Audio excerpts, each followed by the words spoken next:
Sudah siap. Baik, assalamualaikum warahmatullahi wabarakatuh. Waalaikumsalam. Kalian,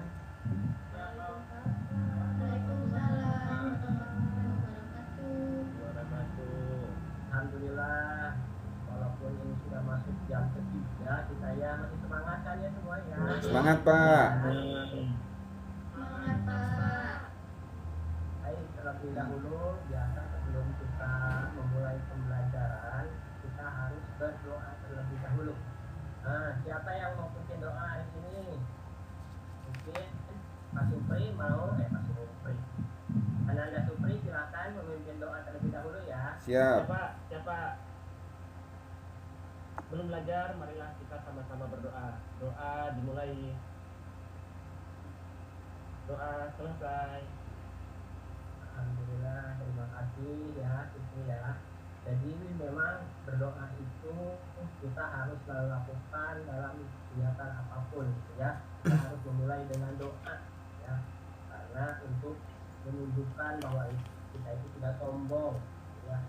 Hanya Allah yang boleh sombong. Jadi kita harus selalu meminta apapun itu juga kepada Allah ya. Baik, sekarang kita lihat dulu di presensinya udah isi semua belum ya. Di sini kita sudah isi. Gilang, ada Gilang? Ada Pak. Gilang, Hadir. isi dulu itu linknya. Nah, jangan sampai lupa Siap, ya Pak. presensinya ya.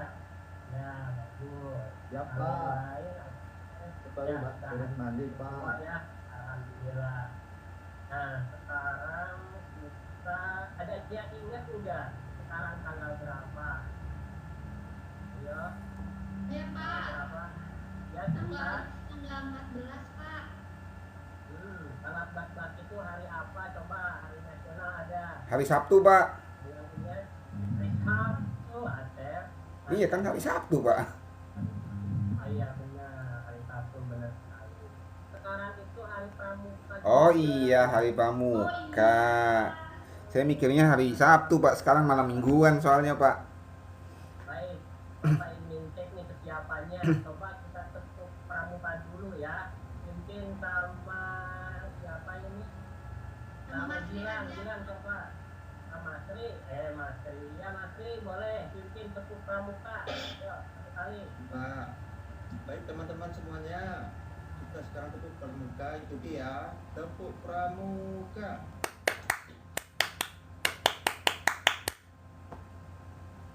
Ya, Pak. Iya, Bapak malah bersemangat nih Mas. Ya, terima kasih. Sudah siap semua ini ya untuk belajar. Nah, sekarang Bapak menunjukkan dulu ini di tujuan pembelajaran ya. Pembelajaran kita ini setelah melihat beberapa contoh gambar patung dan tayangan PowerPoint, peserta didik dapat menelaah karya-karya patung. Dan yang keduanya, setelah melihat tayangan PowerPoint juga, proses dalam penciptaan peserta didik diharapkan mampu membuat sketsa patung. Itu dari tujuannya ya. Dapat terlihat kan ya. Dan kemudian dari KD dan manfaat, untuk KD-nya sendiri ini memahami konsep seni dan mempresentasikan konsep seni. Untuk manfaatnya bisa menelaah karya patung, bisa menguraikan pengertian patung, menyimpulkan pengertian sketsa, dan bisa membuat sketsa. Nah, kemudian ini Bapak juga nanti akan ada penilaian sikap. Jadi untuk Gilang nih yang biasa tidur di kelas nih ya, jangan sekarang harus semangat ya, jangan tidur lagi ya Gilang. Ya, jadi Bapak juga akan menilai sikap kalian di sini ya. Kemudian untuk penilaiannya juga ini KKM-nya 75. Baik, kita lanjutkan lagi. Nah, untuk metode belajarannya adalah project based learning dan metodenya ceramah, tanya jawab, diskusi, dan penugasan praktek ya. Begitu. Kemudian, nah di sini Bapak ditampilkan gambar apa? Coba ada yang tahu?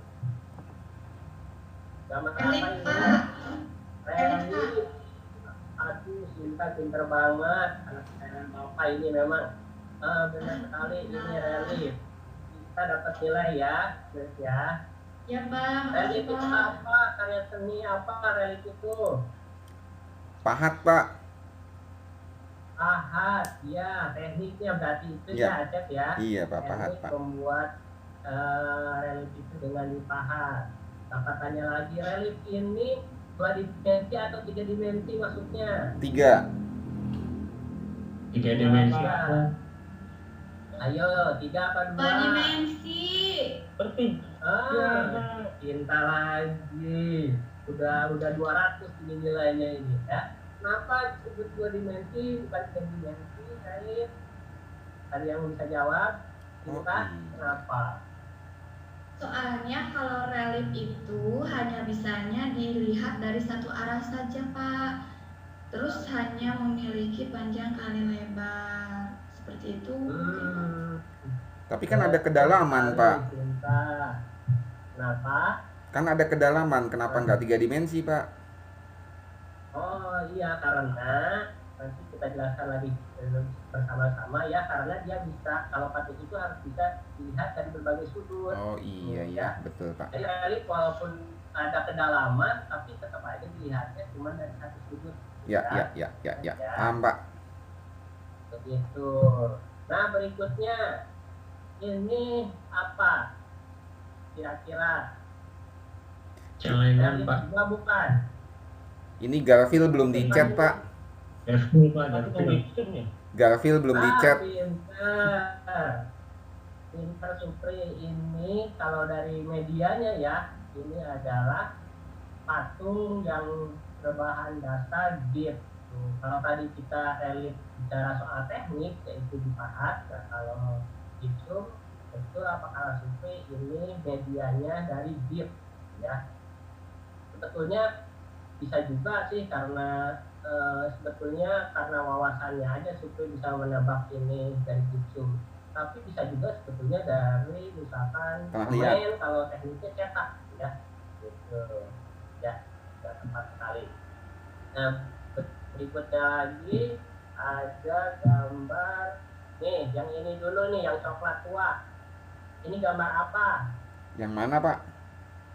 Yang coklat tua itu yang banyak bulat-bulatnya. Oh, Patung, Pak. Patung. Benar ini patung.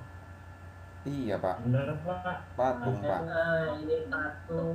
Patung abstrak. Ini bentuknya ini, pintar. Ini patungnya bentuknya abstrak. Nah, kalau yang sampingnya itu yang ada Hanoman ya. Ukiran. Hanoman bukan itu. Itu jenisnya apa? Relip. Karyanya. Relip juga ya. Iya. Pak.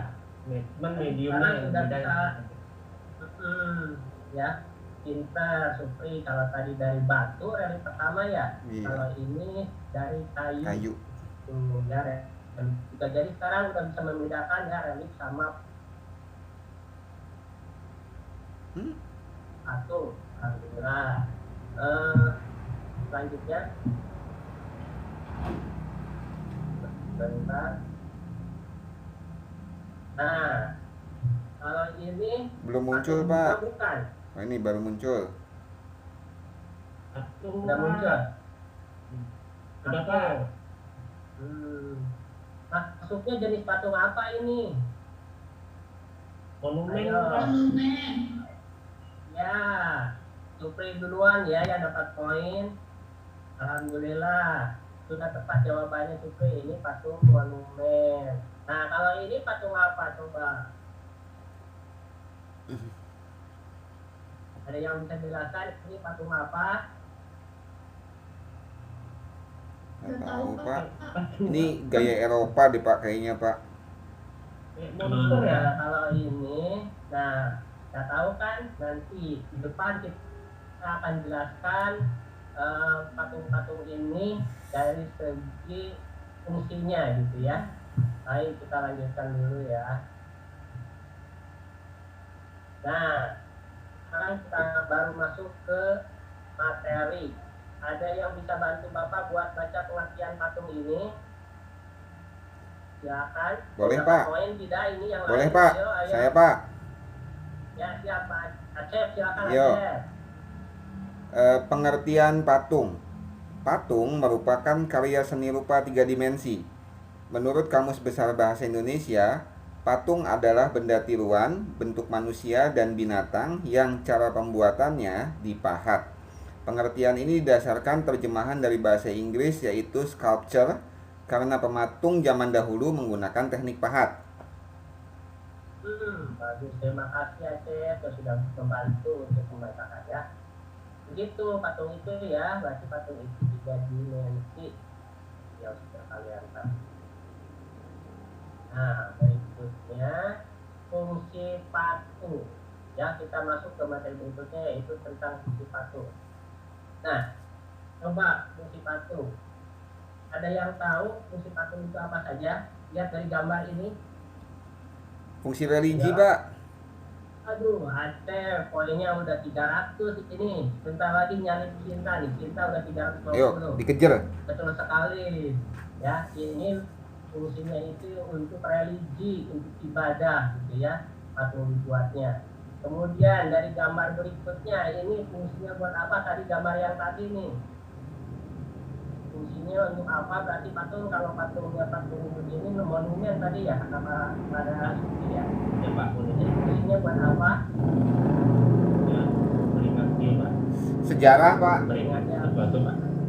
ya, betul sekali memperingati, bisa memperingati sejarah ya zaman dahulu. Ada peringatan-peringatan apa? Biasanya kalau yang fenomena itu dibikin dalam bentuk patung. Jadi ini patung monumen. Ini monumen ini adalah salah satu fungsi pembuatan patung. Ya. Nah, yang ketiga, ini patung apa coba? Dari dilihat dari fungsinya. Dekoratif, Pak. Dekoratif. Kurang tepat. Konstruktif, Pak. Hiasan Pak, hiasan. Memang patung itu hiasan semua, nak, ya. Jadi patung itu kalau dilihat dari karena dia nempel di gedung, ini bisa disebut dengan patung apa? Coba. Relief. Kok relief lagi? Relief lagi. Ayo. Konstruktif bukan, Pak. Ya bisa masuk konstruktif ya, tapi lebih tepatnya lagi ini apa? Kalau yang insinyur itu bikin apa?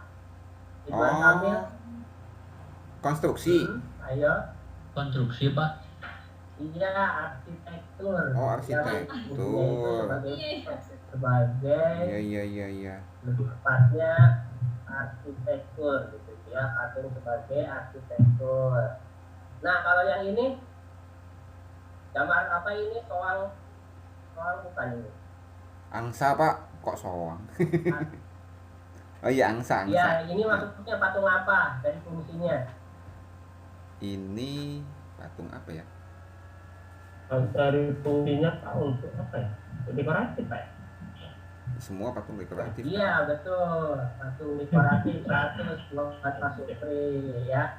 Jadi kalau patung yang ini di bangunan, nempelnya gitu ya, bagian dari bangunan. Yang ketiga, nah yang keempat ini biasanya dari hiasan, bisa di taman gitu ya. Kalian suka lihat mungkin ada patung anak-anak lagi ngompol gitu ya, pernah lihat?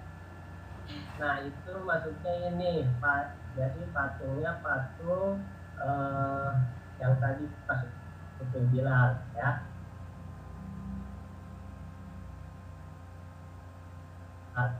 Nah berikutnya ayo anak-anak semangat. Ini apa Kelihatan, ya? udah kelihatan?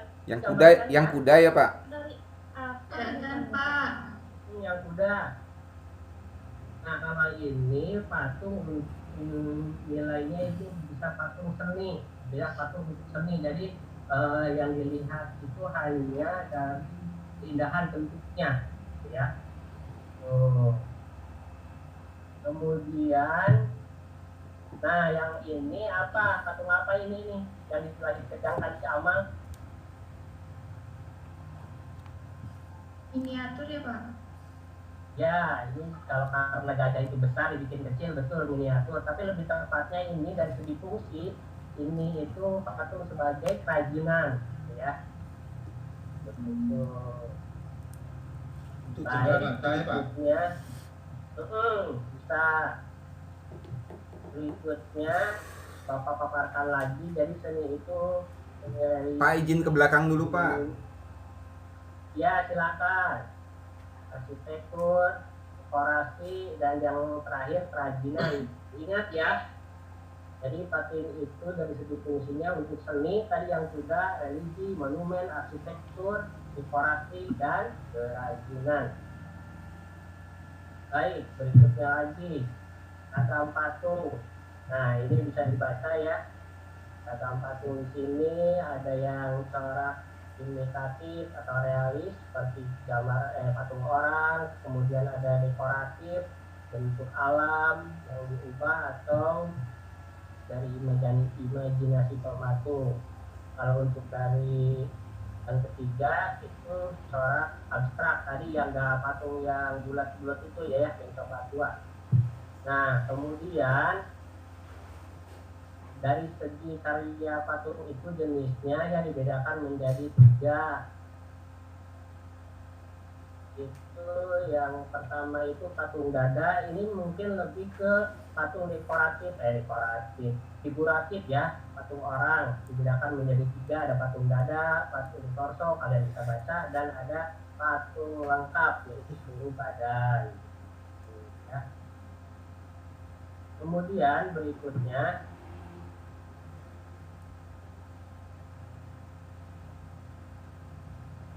patung. Nah, ada yang sudah lihat ini gambar apa sebelah kiri ini? Tanah liat ya Pak. Tanah liat bukan dodol ya. Ini tanah liat.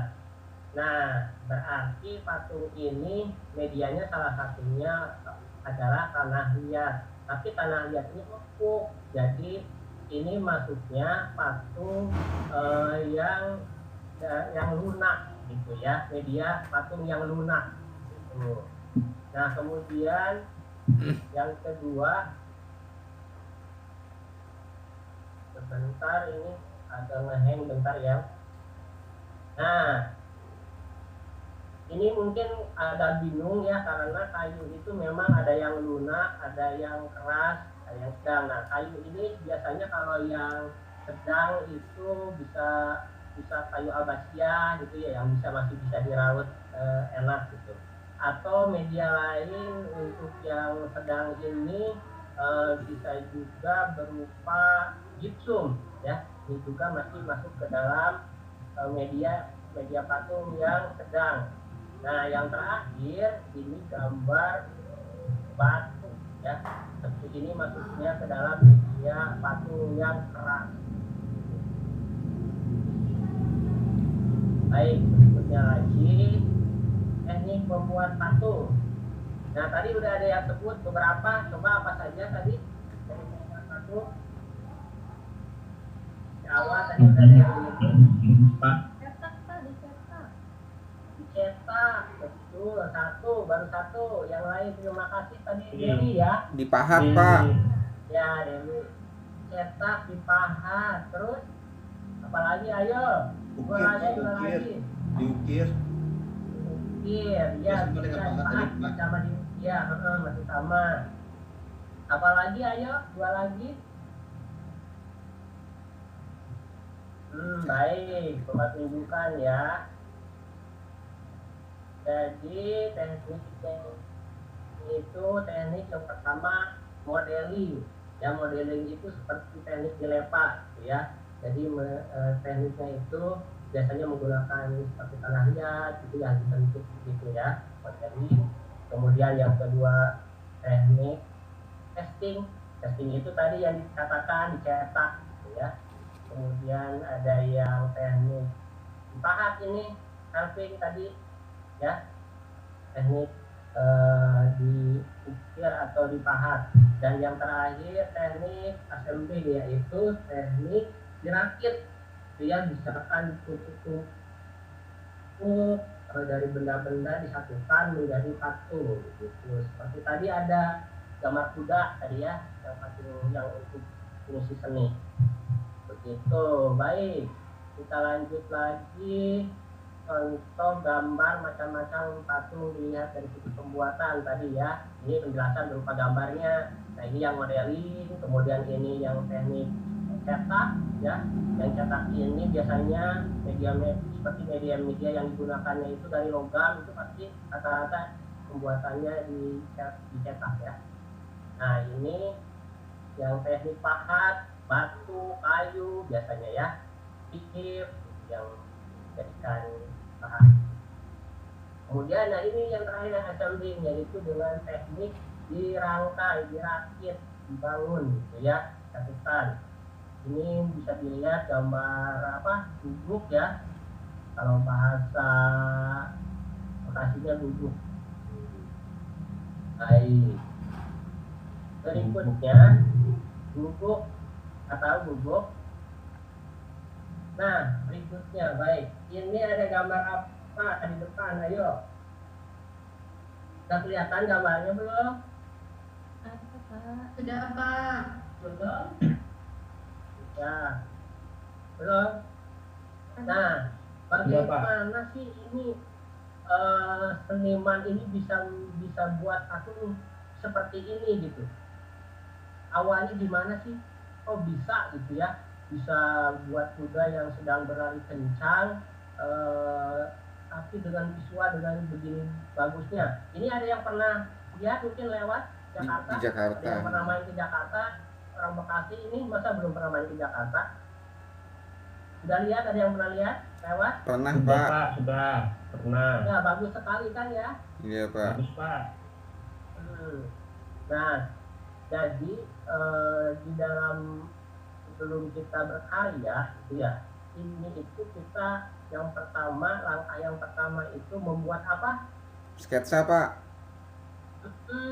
Nah, jadi sebelum seniman kuda ini bisa akhirnya mendapatkan gambar patung seperti ini, tentu dibuat dulu sketsa awalnya ya, berapa jumlah kudanya gitu ya, kemudian bentuknya, spesiesnya seperti apa kudanya, itu benar-benar dibuat dulu sketsanya yang matang ya. Makanya ini kan tekniknya juga tentu sangat rumit ya, menggunakan teknik cetak. Baik, berikutnya. Nah, ini pengertian dari sketsa. Coba tadi baca. Siapa yang mau dapat poin? Ini yang belum dapat poin, yang belum bicara, silakan. Ada yang mau bantu Bapak buat baca? Saya, Pak. Oh, siap. Siapa? Acep? Dida. Silakan. Dida. Oh, Dida. Maaf. Oh iya, silakan Dida. Pak, sketsa merupakan gambaran atau lukisan pendahuluan yang kasar ringan, semata-mata garis besar atau belum selesai. Kadang kala hanya digunakan sebagai pengingat saja. Nah, pintar. Terima kasih Dida. Sama-sama, dapat Bapak. poin juga. Kemudian sketsa di sini sebagai seni murni, sebagai terapan, busana, arsitek, teknologi, ilmu pengetahuan. Nanti Bapak jelaskan lebih lanjut tentang sketsa ini ya. Seni murni ini biasanya, jadi memang karyanya itu hanya berupa sketsa itu, gitu. Biasanya makanya disebut seni murni sketsa itu ya. Kalau yang lainnya itu biasanya seperti tadi pengertiannya dijadikan sebagai awalan dalam berkarya ya, terapan, busana, arsitek, teknologi maupun pengetahuan. Nah, berikutnya manfaat dan tujuan sketsa dipelajari bisa dilihat di sini sebagai media latihan, media untuk studi, kemudian juga, lewat singkat aja ya. Kita lanjut dulu. Kemudian komposisi sketsa di sini ada komposisi garis, warna dan bidang. Begitu. Nah, proses penciptaan. Jadi, Bapak ini kan nanti mau ngasih tugas ya. Jadi dalam proses penciptaan pertama-tama kita harus ada pengalaman ya, pengalaman estetik kalian selama bertahun-tahun. Kalau dari sini berarti tentang patung ya, sudah mungkin di sekitar rumah juga atau di kota sudah banyak melihat patung. Nah, ini sumber utama dari proses penciptaan. Kemudian juga ada ide ya, mulai membuat ide, membuat patung apa gitu ya. Kemudian ada kontemplasi. Nah, kontemplasi ini seperti kita memikirkan lagi dengan fokus gitu ya, apa yang mau kita buat. Jadi memikirkan ulang, dari ide ini kita pikirkan ulang lebih lanjut bagaimana karya yang akan kita buat. Itu disebut kontemplasi. Nah, di sini setelah kontemplasi juga masuk ke observasi, kajian teoretik. Tadi kajian teoretik sudah kita bahas ya, tentang seni itu, patung itu apa. Baik, dan barulah di sketsa tuh. Nah, kesimpulannya dari patung itu tadi kan pengertiannya dari dimensi itu juga tadi diterangkan juga tentang teknik dan lain sebagainya ya, itu kesimpulannya. Kemudian alat dan bahan ini untuk penugasan Bapak minggu depan ya, karena kita akan praktek. Jadi tugas hari ini kalian membuat dulu sketsa gitu ya, nanti dikumpulkan sketsanya gitu ya. Nah, setelah membuat sketsa ini bahan-bahan yang minggu depan harus kalian siapkan ya, alatnya dicatat ya anak-anak ya. Siapa? Dicatat ini alat dan bahan minggu depan, jangan sampai nggak ada. Kalau nggak ada nggak bisa praktek kita ya. Siap Pak, siap.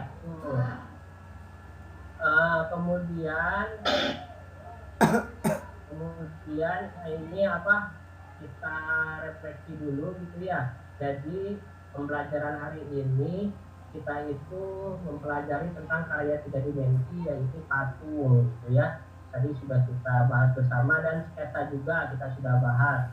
Nah, selanjutnya juga Bapak nanti akan memberikan tes sumatif gitu ya.